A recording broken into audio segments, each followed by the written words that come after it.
فعال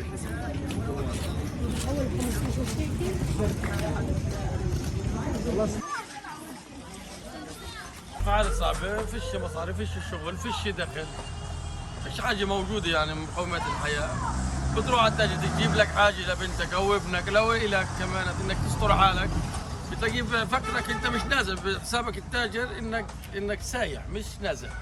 بتعامل معك إنك جاي في مصاري وجاي تحطهن وتروح. هذه المشكلة بنواجهها في كل حاجة، في أواعي، صار في ماكل، في ملبس، في مي، في كل بسبب انه احنا طلعنا تركنا ورانا اموالنا وتركنا كل مقتنياتنا وكل ما نملك في بيوتنا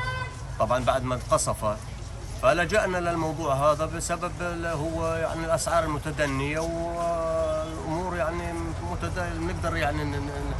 نقدر نشتري في المكان هذا، اما الجديد ما نقدرش نشتري جديد.